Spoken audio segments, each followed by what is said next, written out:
Welcome back, folks. We are back from our bye week. We have 2 weeks of action to recap. We are now three-quarters of the way through the regular season. Three-man booth again this evening. Welcome back, gentlemen. Good to have you. Got my slobe on me tonight. There you go. J3 Damn, Slobe. we might have to affect the noise in there because the pop didn't come through in the on the audio there, so we'll have to work on that. But the two Drakes, one pop came through. There you go. Those are my leading scores the past few weeks, and I love it. So We yeah. have a new segment brought to you by Slobe this evening. It's called Who He Play For. You can play along at home. I'm going to ask the gentleman on our booth here this evening.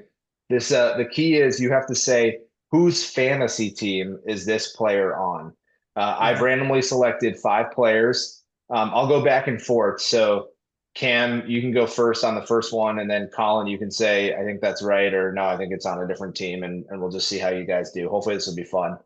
Um, Cam, your first question: Matthew Golden, who he play for?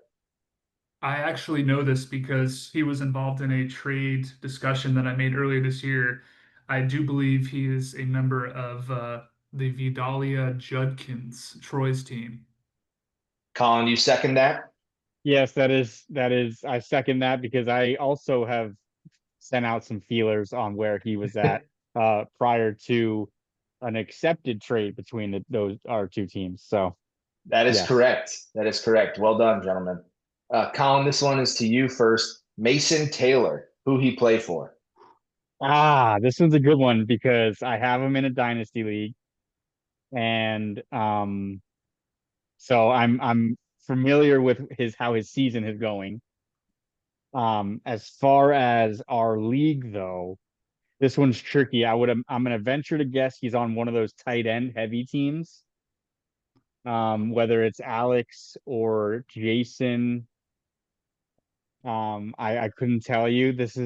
I thought I would be able to do better as the commissioner. I take pride in being pretty tuned in with this league, but Mason Taylor, I'm gonna take a shot in the dark and just say like Johnny. Okay. Cam? Yeah, so that was my guess was either Johnny or Eric. Just for the sake of diversity, I'm gonna go Eric. He is on Willie's team. Wow. Mason Taylor's on Willie's team. Okay. Wow. Yeah. All right, Cam, one for you. Joe Mixon. Oh, okay. So I actually also know this because I was involved in a trade conversation with this team, and he was tossed in as a potential candidate, and I had not much interest. I know that he is on Johnny Three's team, or he is. Colin, I you think Yes. he still is. you I don't think he agree? was dropped.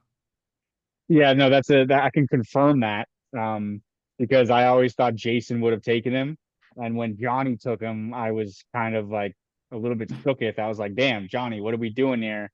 So yeah, I can confirm that. That's correct. He was drafted by Johnny, and he is still sitting in the IR spot for Johnny. We're in week 10. Has not seen the field yet. All right, Colin, over to you. Rashid Shaheed. Okay. Again, this looks bad for the commission of a redraft league, but I'm very familiar where he's at in my dynasty leagues.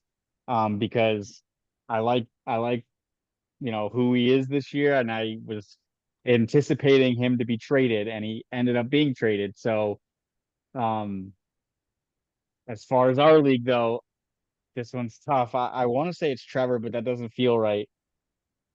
Um, I don't know. I'll go there. I really associate this player with Nick for some reason. I don't know why. Do you have him in Dynasty? I do. I do. Okay. Although I have a hunch that this player is actually on Alex's team. That is correct. He is on Alex's team. Nice job. And last but not least, Cam, this one for you as well. Brock Purdy. Who has Brock Purdy? Oh, so I know that this was I I feel like I don't know if he was on your team at some point, I Nick. He gotta go. I'll was. be right back. And Give then me Okay, give no me 2 minutes. worries. You yeah, got it. I think I think he's on Eric's team. That is correct. Well done. Yes, he did spend a minute on my team. But yeah, he is on Eric's team now. So very well done. Yeah, thank you. That was fun. I like that segment. Maybe we'll do one at the end of the regular season too. All right, we've got week 8 and week 9 in the books here. As we mentioned, 2 weeks to review since we took last week off from the podcast. So two-man booth for the moment. Colin will be back in a little bit. I think he's on daycare duty. So we'll take a quick look at our matchup. Fortunately, he's not here to comment on this because he absolutely spanked me. I beat the median this week with 138. Colin is a big proponent in you got to score 130 a week in this league. And, it just wasn't enough. There was nothing I could do against Colin's team. He got 23 from Troy Franklin. He got 36 from Jonathan Taylor, 20 from Boswell. Just an absolute beatdown. I mean, he's on a 15-game win streak for a reason, and it didn't get any worse for him this week. That's for sure. Yeah, and this was one of the weeks where I think he continued the trend of outscoring his, you know, annual high from the previous week. 180 is no joke. I think this is when Colin began to make his ascension into like the top two teams. I don't know if this is the week that I lost my number one overall seed, but he still was looking scary. But 138 is no joke. I think I don't know if the meeting was between you and me this week, or maybe if I held on. I think I held on. You Um, did. Yeah, the meeting but was 121. So I think it was between Johnny and Eric. okay. Yeah, but I mean, this was also the James Cook breakout game as well. Dropped 33, almost 34 points. Um, but it's tough to put, almost post 140 and still lose by 40. Yeah. Yeah. Next, a low scoring matchup. I think we all expected this to be relatively low scoring. Alex takes a loss at the hand of Willie. The Dart Bags come through with a win. Pretty good performance from Willie's Billies. And as we talked about, seemingly every week, if his Bills show up, he's gonna do pretty well. So -10 was tough from Alex's defense. You never like to see that. Uh, so yeah, not a lot more to say about this one other than probably a week for both of them to forget. Yeah, this was, I think a lot of us might have picked Alex to win this game. I don't know if I did or not, but this was also, I know we were all I know I personally was a little down on Alex's team the week on the most recent pod.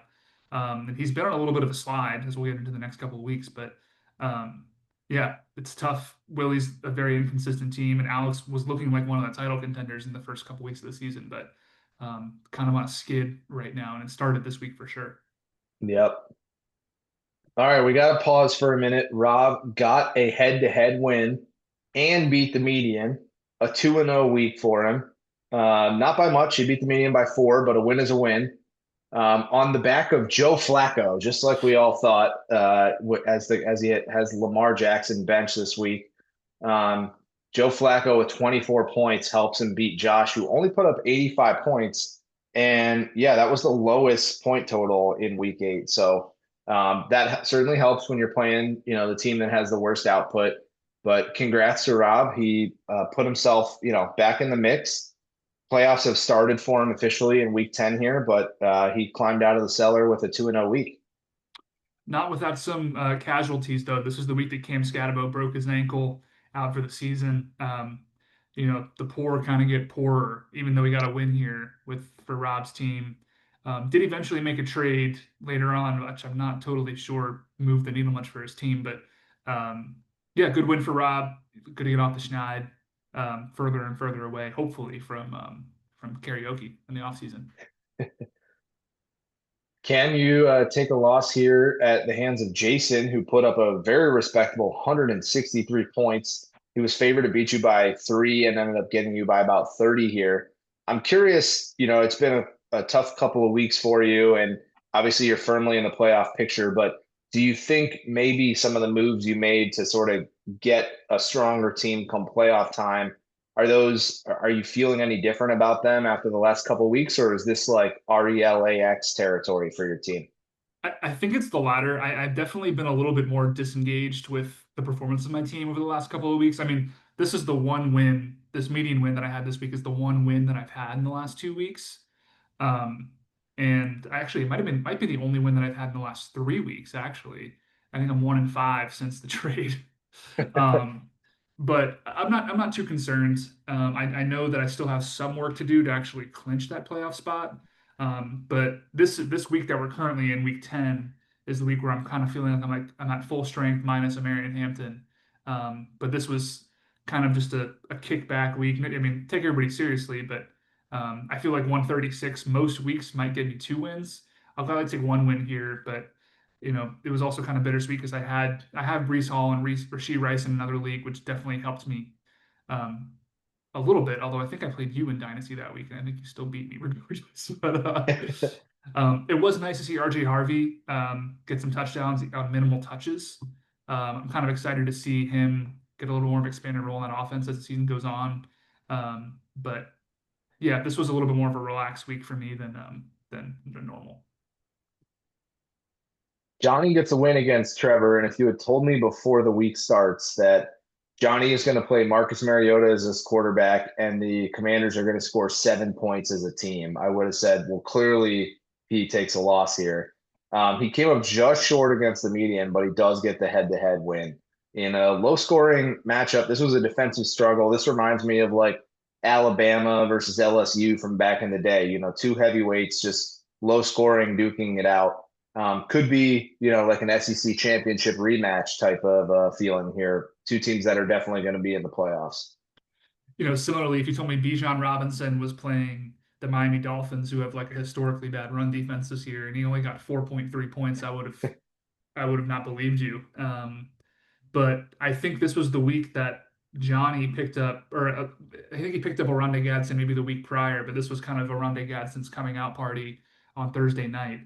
And he's looking like one of the best waiver wire ads of the year so far, even though Tucker Kraft, nearly doubled his score. But I think we had some questions about Johnny's depth earlier this season, and there are still some question marks. But overall, I think he's made a couple of savvy waiver wire moves that have kept him in the top 2 seeds in the league so far this year.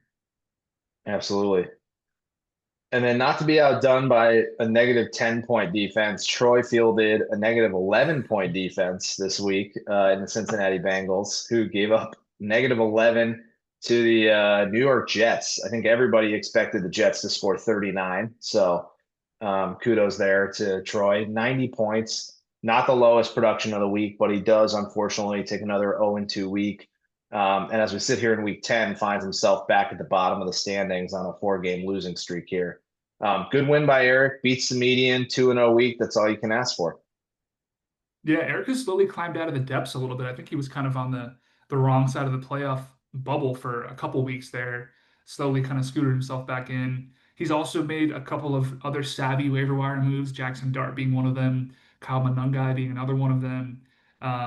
And I mean, what else can I say? I mean, Troy's been struggling a lot this year. I know he was really looking to beat some of these teams before he has to play this gauntlet of a schedule toward the end of the season, and this just hasn't really been his year. It certainly wasn't his week. Yep. All right, let's chat week 9. So I faced off against Alex. My team's starting to round into form, although we're still outside the playoff bubble looking in. But this could be a big one at the end of the season when you look back at the playoff bubble, because there's now 3 8-10 teams. So getting a win and getting a head-to-head and median win over Alex here could end up being very meaningful. You mentioned Alex's team is starting to slide. Are you feeling like he could be in danger of being the odd man out here? I really do. I mean, if we take a look at his team, and I mean, for this particular week, having to start Justice Hill, is not great. I know that was kind of his best option at the time. I mean, this is the week that Trayvon Henderson started to get some looks, wasn't the starter at the time. Um, I still don't know how New England's going to use that backfield, so there still are some pretty big question marks on what's going on with this team. Um, and yeah, I mean, this is also Roma Dunze's goose egg game, which really would have helped him a little bit at least. But I mean, pretty much everyone underperformed with the exception of maybe Dalton Kincaid and Alec Pierce, who he probably wouldn't start on a regular basis. So underperformance across the up and down the line. This is Brock Bowers' massive resurgence game. I mean, how do you feel after Brock Bowers is the top 2 round pick for you? How does it feel to kind of get that him back into like what maybe even better than what we expected him after a couple weeks of being out.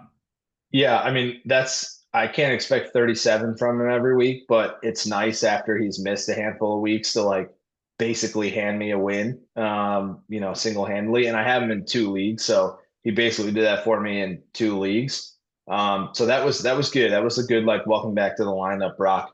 A good way to repay after he had missed quite a lot of time. So yeah, that was nice. I wasn't watching that game. I only like checked the stats afterwards and was like shocked that, he put up 37, but pleasantly surprised. Colin, back in time to talk about your matchup here. A win over Willie. Barely beat the median this week, but you do keep the perfect streak of 15 straight alive with a 2-0 week yet again at the hands of the Dartbags. I know this is a bit of a grudge match for you. There have been some not so nice words exchanged between the two of you over the years. So you got to feel good. Yep. It was the first week I didn't score more than the previous week, but I scored 180 the week before, so that would have been a hefty feat. But no, this one feels good. Feels like a little bit of revenge. I mean, I was paying rent, or I was rent free in Willie's, or he was living rent free in my head, but I'm getting the job done on the gridiron, so maybe he owes me some like salary or something there. But only put up 124, not a bad number, but it gets it done over Willie, who can't even put up one. I think 124 would be his highest score of the year. So easy win, nothing to write home about. Pretty sure it was Jonathan Taylor's worst game as well. So you know, easy pickings. I don't know if Willie's gonna be able to make the playoffs, and I'm pretty much a lock for. I am a lock. I've already secured that, so feels good. But you know, I think this ends the rivalry for the season. Yeah, I think this win just speaks to the depth of Collins' team. I mean, in the one, this is probably the first week this season that Jonathan Taylor hasn't scored at least like 15 points. And of course, Drake London comes out with a hat trick against the Patriots. So you get the Patriots win, the the Drake London hat trick, and the fantasy win all in the same week. Yeah, I mean, it's testament to the depth, right? It's just when one player falls, you got another two guys backing him up. Yeah, and this was, I mean, and in a game that we also might have expected more from the Bills when they're playing the Chiefs, could be a high scoring affair, kind of underperforming at the skill positions with Keon Coleman and Khalil Shakir. Josh Allen still doing Josh Allen things, but yeah, I mean, I think there still are some massive question marks with Willie's team right now on the outside Yeah, looking in. pretty wild to play 3 Seahawks, including 2 Seahawks running backs, and have none of them scored a touchdown, and you still beat the median. That's pretty impressive. So that another sort of feather in the cap of the depth of the Drake may be the GOAT team. And a goose egg for my tight end. That was True. crazy. I had to play Evan Ingram because Harold Fannon's on a bye, and I'm still putting up 124. I got to shout out Drake London. I mean, he's having a great season. It's been up and down. It's not like it's been consistent, but when you're scoring a hat trick, um, you love to see it. And the best part is for me is that none of those touchdowns were on Christian Gonzalez, the number one cornerback for the Patriots. So his all pro season is still intact. Cam, we talked a little bit about your slide, not necessarily worried about falling, below the playoff line, but tough week here. Big week for Josh. We mentioned he's one of the 3 teams that's there at 8-10. So to get a 2-0 week against another playoff team, huge for his chances. How'd you feel about this one? Yeah, this was another one. I think this week was really what cemented the I guess the Chuba Hubbard's exit from the spotlight, putting up 1.7 points. Rico Dowdle has a firm grasp on that backfield. Um, but this was kind of like the last week where I didn't have Puka or Igbuka. So this, hopefully looking forward to kind of a more full strength wide receiver lineup this coming week. But it was nice to see the other guys around him. RJ Harvey another touchdown. Josh Downs scored a touchdown as well. AJ Barner gets a touchdown. So kind of a supporting cast effort here. Not nearly enough, of course, to Josh's 130, but I think these past 2 to 3 weeks were kind of like a mid-season bye for my team, but now we're trying to get back up to full strength for the playoffs. Last, or not even close to last but not least, middle of the pack here. Jason gets a win against Rob. We talked about Rob's 2-0 week the prior week. Unfortunately, back to 0-2 this week, just narrowly misses out on the median here. I want to talk about Jason's team. I feel like we don't talk about him a ton. He's on a 4-game win streak. Both the matchups we've talked about in this podcast, 2-0 weeks. He's sitting right there in sixth place. What do we make? Is he a title contender? Is he a fraud? Is he somewhere in between? Yeah, I'd say somewhere in between. For the three of us, we should be used to, I mean, as far as our fantasy experience, 10 plus years, maybe even approaching 15 years of fantasy football, we should be used to the fact that like a team can go 0-4 in a couple of weeks, and that doesn't necessarily speak to what their team is made of, right? They can be a good team and just have a two bad weeks in a row, and you feel like the world is coming down. You feel like that team's out of it, down for the count. And that's what I thought of Jason's team 2, 3 weeks ago when he's below 500. None of his guys are really showing up. For the whole season, his guys haven't really been showing up, kind of a low scoring team. But then he does this. He's 9-9, firmly, squarely in the playoffs, and his team is very good. Caleb Williams thrown almost 40 points. He's still got Derrick Henry. Tajay Spears might be doing what Rico Dowdle is doing to Chuba and taking over that backfield. He's got Rashee Rice back. You can go down his whole team, and there's positivity there. I know Butte, his hamstring, his booty isn't really working right now, but that'll figure itself out, I think, by the end of the season. Brian Thomas having a slow season, but he's elite. You know, I could go down his whole roster and find positivity for this second half of the season into the playoffs. He might be closer to a contender than maybe middle of the pack, but it's hard to see an 0-4 couple weeks and not want to come to the conclusion that he's out of it. He is very much in it. He is a good manager, and we need to watch out for Rasheed Lawrence. I mean, I think the biggest testament to his management is drafting Rashee Rice. I don't think it's a coincidence that he's 4-0 in the last 2 weeks, and Rashee Rice is looking like a bona fide top 5 wide receiver rest of season right now. I mean, so that's a huge one. You know, a couple weeks ago, I know I've harped on this with both these teams for the last couple of weeks, is that I think that both of these teams have the two worst wide receiver rooms in the league. And I think it's kind of ironic that we kind of bash on Rob for starting Malik Washington and Torrey Horton every week. And of course, he doesn't start Torrey Horton this week, and he gets 2 touchdowns on his bench, which would have certainly got him a head-to-head win and probably a median win too. But yeah, to Colin, to your point, Jason is not someone to be messed with. Not totally sure about what's going on with Brian Thomas right now, especially with the trade for Jacoby Myers too. But Jason's definitely coming into form, and especially on weeks when Derrick Henry's not getting to his expectation from projection. So he's gonna be dangerous going into the playoffs. I'm still not totally convinced he has enough to win the whole thing, but he's squarely in the race, and I think he's gonna give the team some fits come playoff time. Johnny also secures his playoff spot this week with another 2-0 week against Eric. This could be a potential like first round playoff matchup, maybe.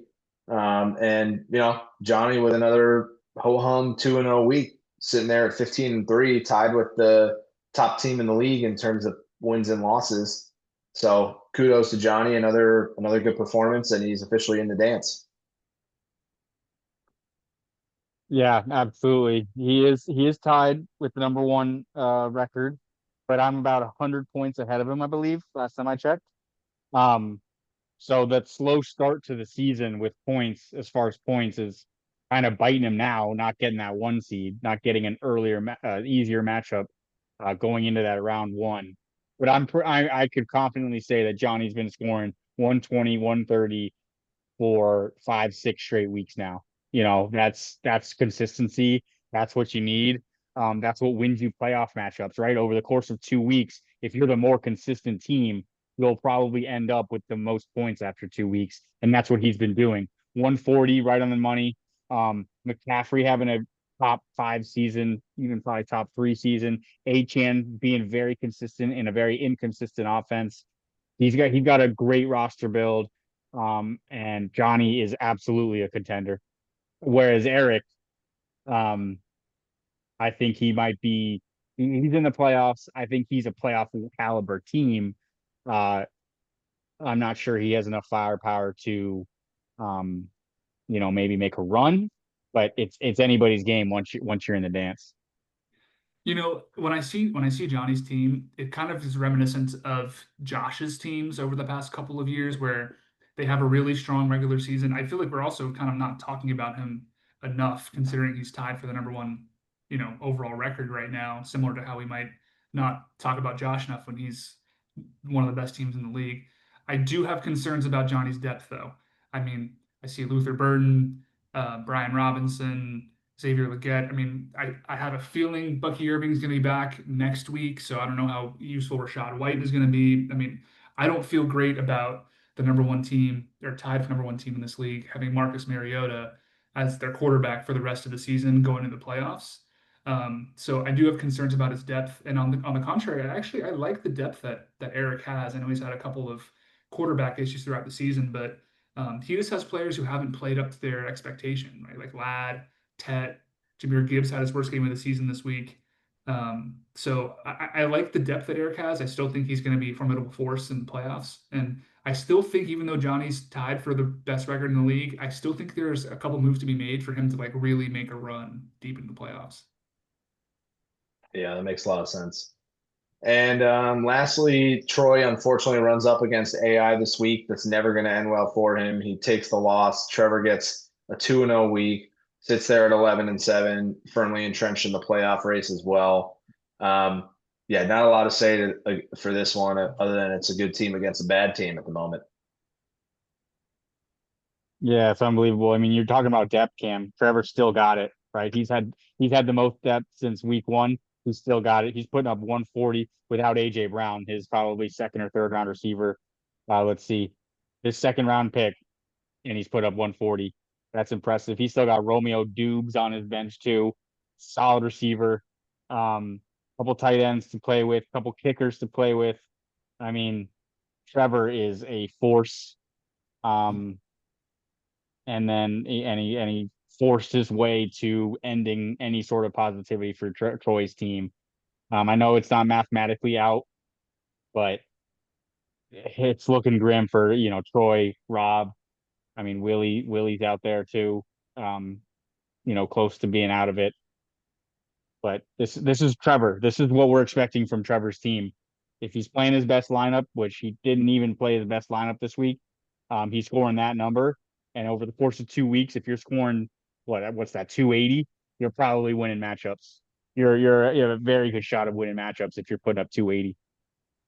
Yeah, if Patrick Mahomes is putting up less than 11 points and you're still dropping almost 140, it was wide receiver three, I would guess, and T. Higgins putting up 30 points. I mean, Trevor has what the kids these days are calling a wagon. I mean, he's circling the name wagons. I mean, he Yeah. took a little bit of a big hit with Tucker Kraft going out for the year, with an ACL injury. But to your point, he's got Zach Ertz right there. Hunter Henry, I mean, these are both, I mean, Hunter Henry is a tight end 9. Zach Ertz is tight end 12. So he's got two other tight end ones on his bench to kind of fill that hole. Props to him. Excellent draft. Hasn't made a ton of moves on the waiver wire that I can remember. Pretty much the same team that he drafted, right? And he kind of had a little bit of a slide there, but firmly, I think, in fourth place, tied for fourth place right now, or in fourth place by himself. One thing I want to say about Troy's team is, aside from the injuries, I feel like he's had a little bit of a quarterback issue from a management perspective where I don't feel like he's started the right quarterbacks over the last couple of weeks. Not that it would have made a difference in this game, but it seems like Jordan Love playing against the Carolina Panthers, you would expect more than 9 points, right? And Bo Nix playing against the Houston Texans, who have a pretty decent defense, put up 18. I don't know. I feel like aside from the injuries and the trades he's had to make, I feel like he's had a little bit of a quarterback issue from a management perspective here. The only thing I would say to that is Patrick Mahomes is still 1-1. So that there's no quarterback issue in my mind. You're starting 1-1 every day of the week. Matchup No, I mean, matchup. he was talking about Troy's team though Troy's team. versus Trevor's. Oh, right. Yeah, yeah. No, Yeah, yeah, yeah. absolutely. Yeah, 100%. Um, no, then no dispute there. I think he has his lineup, his manager efficiency is on the lower end of things. I'd have to look, but he hasn't helped himself with that regard. I would agree. The only question I have about Trevor's team, Tucker Kraft must be like a great guy to have in the locker room because he's kept him in the IR spot, which, I don't know if Trevor thinks this is a keeper league and he can have him next year or something, but the boy will not be playing football for at least 6 months and he's keeping him in the IR spot. Now, I understand that, like, maybe he just doesn't have anybody else to play there, but you could just drop him. He's not going to help you, and you could put somebody else in the IR spot. I promise you, nobody is picking him up if you drop him. So, who am I to question the AI? It's all knowing, and I am but a human. But curious. That's a curious decision from our guy. Should we do some quick picks, and then I've got a couple more questions to run us through here about Fab and some trade reviews. Let's do it. All right, week 10, it is underway. We're recording about halftime of Thursday Night Football here. Two of the podcast hosts going head to head here, me versus Cam. Cam, you said it earlier, you're full strength this week. I think you were building to a crescendo, and maybe that crescendo is starting to happen. So I like you to get the head to head win this week. It's really hard. I've been looking at the projections for this all week, and it's kind of been within 55 45. It really depends on some of my RJ Harvey, kind of need him to pop off in the second half here. I really think this could go either way. Based on my team's previous performance, I don't think we come out with a win here. I think this ends up being a lower scoring game. I think we potentially could both get a win here, or to go below the median. I'm going to pick myself, but I think it's kind of an ugly game. Yeah. This one's a hard one to pick. I mean, I think Cam's definitely favored. Projection aside, like he has the stronger team. For the sake of just shaking it up, keeping Nick in it, I would like to pick Nick. I hope Nick wins this, so it's not like he's out of it or has to crawl back in the past couple weeks and force the issue to make the playoffs. I'd like to keep the picture open as long as possible. Um, RJ Harvey just dropped a pass. I'm watching the game, so that doesn't help Cam. I'm sorry. And it looks like they just picked it off right before the half. The Raiders just picked it off right before the half. So that's minus points for whoever's got Bo Nix, which I think is actually Roy. Yeah. But either way, I'm not going to spoil anything, I guess. Even though this game will be probably done by the time this is out. So, yeah, I'm picking Nick for the sake of the playoff picture being wide open still after week 10. A matchup between two teams who could be competing later in the season for high stakes karaoke purposes. Willie against Rob. I'm gonna ride the hot hand, and I think the hot hand in this matchup might be Rob, despite the fact that he lost last week. Lamar Jackson, he could have a good game in Minnesota. Ashton Genty's playing well at the moment for Willie, as we're recording live, but I'm gonna say give me Rob.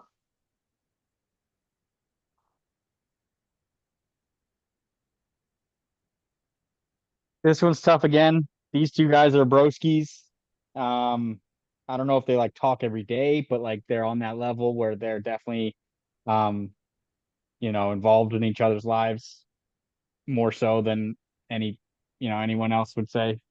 Um, mm, he's got Lamar back. I guess he's been back a couple weeks, but he's starting like Torrey Horton, which I know he scored a couple touchdowns or yeah, 2 touchdowns last week. He's starting Darnell Mooney, who's been an absolute nobody this year. But then on the other side of things, Willie's starting Keon Coleman, who's done absolutely nothing this year. This will probably be low scoring. I mean, these are two toilet bowl contenders. But I'll ride the hot hand as well. I'll give it to Rob. Yeah, I like Rob here too, even though Willie's got off to a little bit of a hot start with Genty. Trey Tucker is arguably the wide receiver one in this Las Vegas offense now after Jacoby Myers gets dealt, not performing super hot in this first half. But I still think Rob puts it together. I think it's another low scoring game. But yeah, give me Rob here. I'm not sure Trey Tucker's the wide receiver one. Have you heard of a guy named I think it's Dante Thornton? Is I that think it might Randy be. Moss 2.0? I think it might be Tyler Lockett. I think this is just Seattle South at this point between Pete Carroll and Geno Smith and Tyler Lockett. Yeah. All right, we got Trevor against Josh. Man, this one could be tight right now at the moment. Trevor's got the Denver defense playing relatively well. I'm gonna say give me Trevor. I think this one's close, but give me Trevor. Yeah, Trevor's scoring 132 points a game. Josh is scoring 119.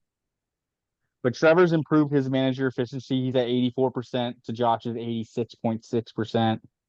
Um, Trevor is hot right now. He's been scoring a lot of points lately. But again, I like to see this playoff picture stay wide open until week 12. So give me Josh. I'm going to go Josh here too. I want to point out this is the matchup between the teams that have the most nicknames for their players. Of course, Josh has every single Josh player in the league, and then Trevor has every AI named player in the league. I'm going to pick Josh because I kind of want to see Trevor slide into that like 4, 5, 6 range. So he has to play, one of the higher seeds in the first round. I just want to see some of that chaos. I know Trevor has the chutzpah to beat the top team in the first round. So I'm going to go Josh here, but I still think Trevor's a force. I think both these teams score higher than the median. Yeah, no, I'm shading that. I'll shade that quickly. Three more here. Jason has not set his lineup, but even when he does, I think Eric is the favorite. Eric.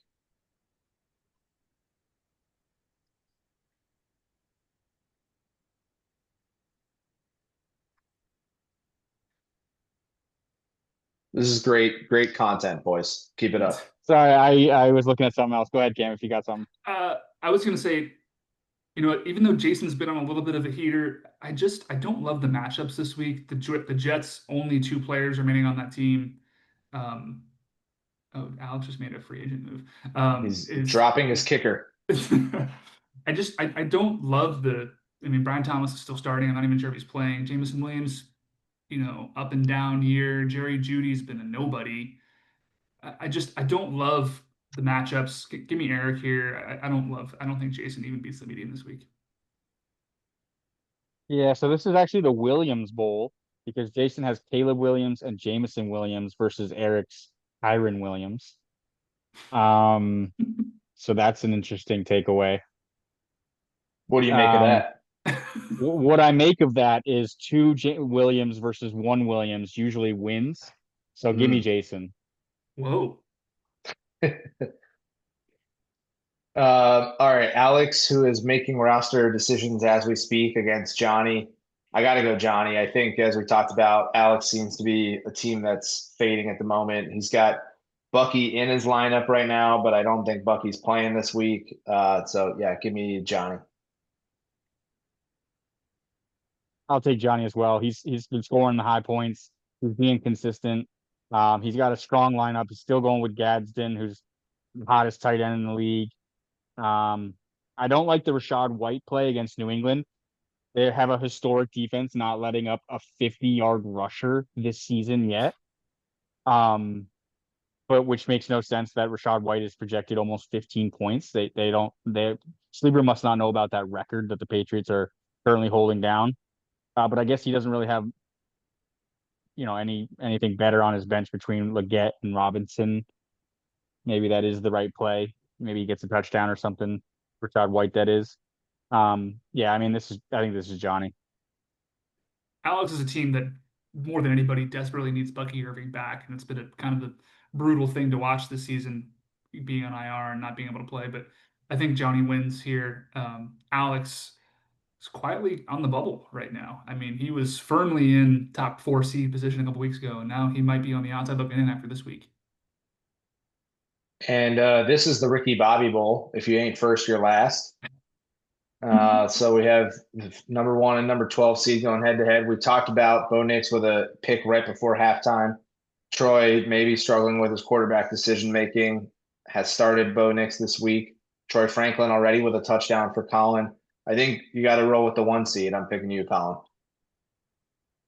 Yeah, I'm picking me as well. I mean, you called it at the beginning of the season, Nick. You called Troy's team as the Ricky Bobby team, highest variance team. He's either going to be first or he's going to be last.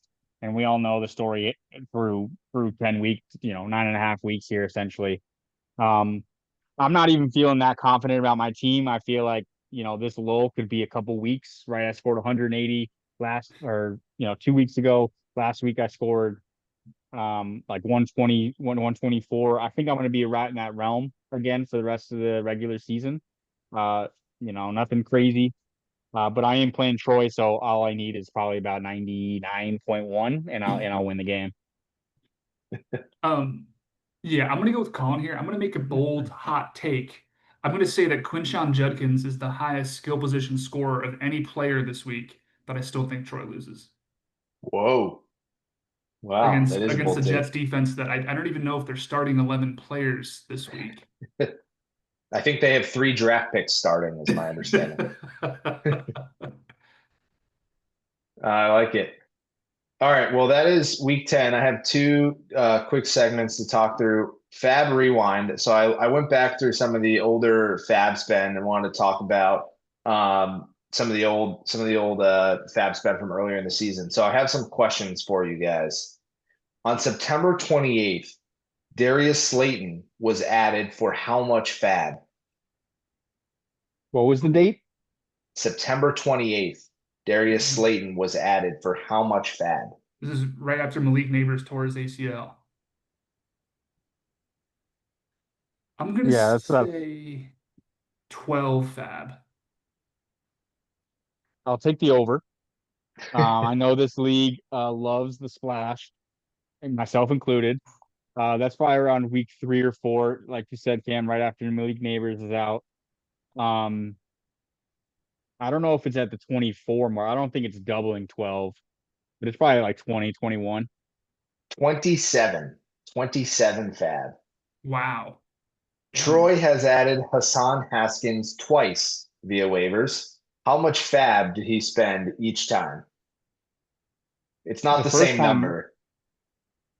yeah, the first time was probably much higher. Or no, the second time was higher. That's Um, correct. and it was probably another 20 burger. I'm gonna say combined, it's like 32. Okay, the first time was 0. The Okay. second time was 27. Oh, damn. So Okay. very close. Wow. Imari DiMarcado has been added 3 times via waivers to teams. What is the most Fab spent on him and by whom? 27. I'll just go with that number again. No, I think Troy had him, and it's got to be over 25 again. I don't know because there's been so much shuffling in that backfield with Bam Knight and Michael Carter, and he had that dropped touchdown. I feel like it's lower. I want to say like 16. 8 by Josh is the answer. Was this before or after he dropped that touchdown? Oh, I think before. I think. Yeah. Yeah, okay. All Okay. right. Two more questions in Fab Rewind here. How many teams has Jeremy McNichols been on this season?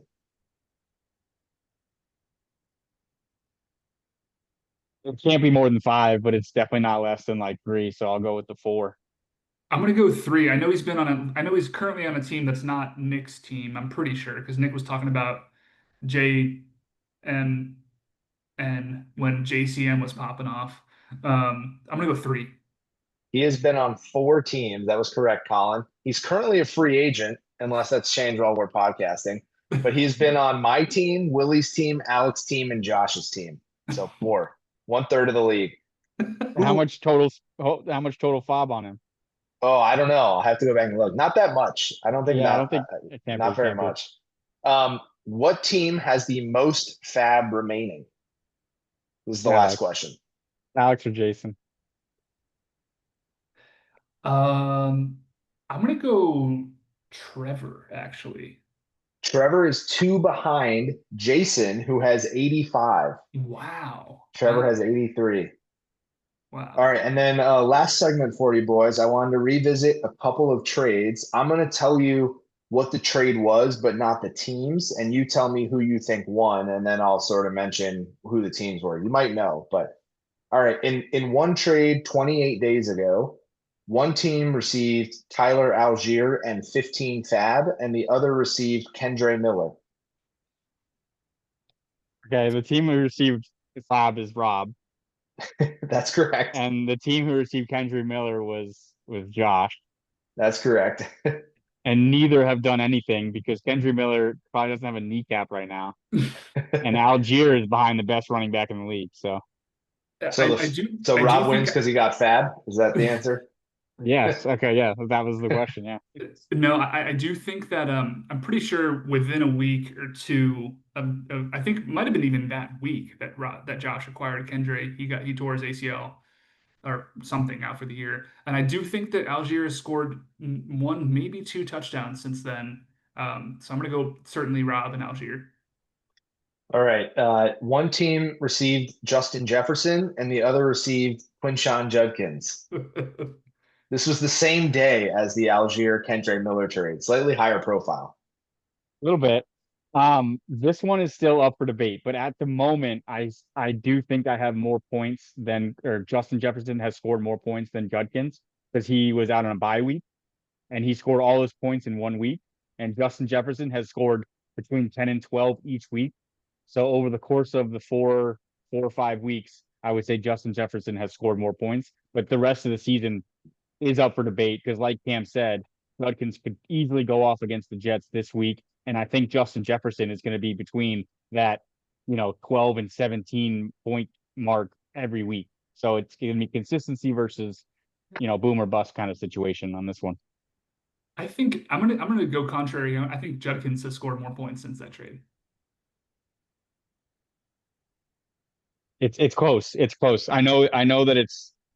I obviously I could look at it, but like I said, Judkins had like a 10-point game, or no, he had like a 26-point game and then a 3-point game. And then Justin Jefferson has scored between 10 and 12 each week. So it's close. But I still say I win the trade. I got Justin Jefferson, period. Like if you're getting Justin Jefferson, no matter what the package is, you're probably winning that trade. So That's fair. All right, two more. This one was a little bit earlier than the Rob and Josh trade. One team received Tyler Algier and one Fab, and one team received Juwan Jennings and one Fab.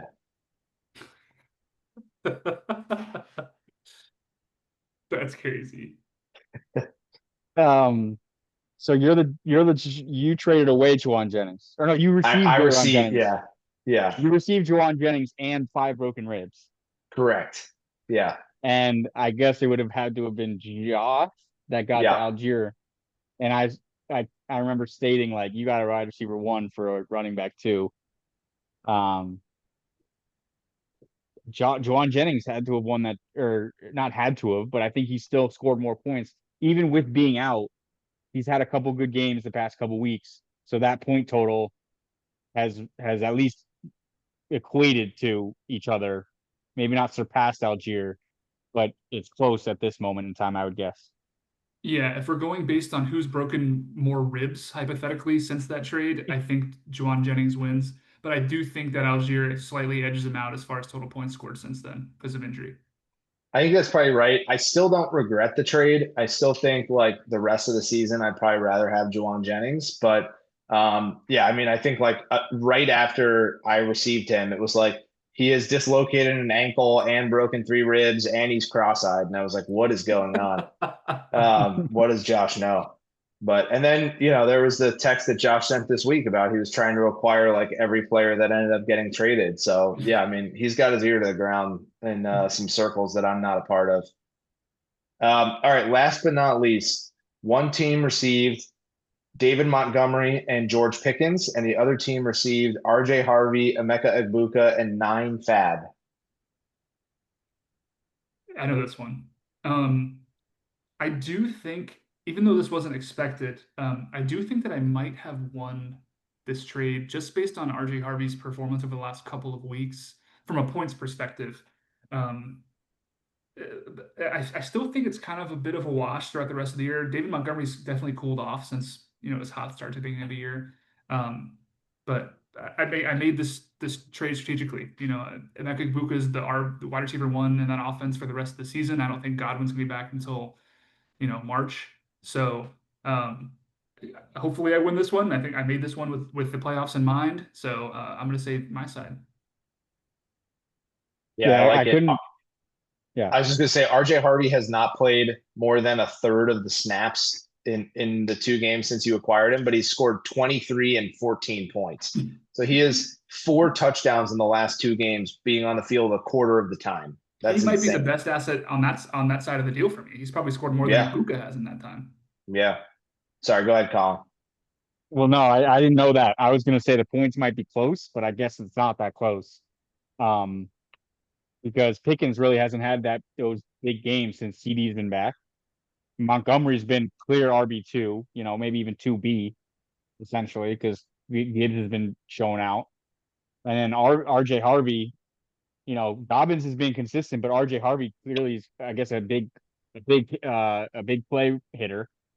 Um, and then Ibuka, he's just been consistent, right? He might have an injured hamstring, but he hasn't had those big games, but he's just been, volume guy, getting 10 plus points a game. So, well done, Cam. I said it when it happened. He's gonna be the bigger beneficiary of the trade, and it's already happened through the first 2, 3, 4 weeks, whatever, however long it's been. Well, there you go. That's all I got for you, boys. Hopefully that was fun for the listeners as well. I had a lot of fun putting that together. So 3 weeks to go. That's it. We got teams that are officially in the playoffs and officially fighting for the playoffs this week. So good luck to everybody. Let's see if Tyler Aljokin can traded one more time before the end of this regular season. Make it happen, Rob. And how many more teams can have Jeremy McNichols? Someone can pick him up right now. Let's make it 5. I have the other 2 Commanders running backs. I might as well have the entire handcuff. Yeah, complete the set. Then you can start building houses and hotels on them. All right, good stuff, boys. See you next week. All right, Peace. gentlemen.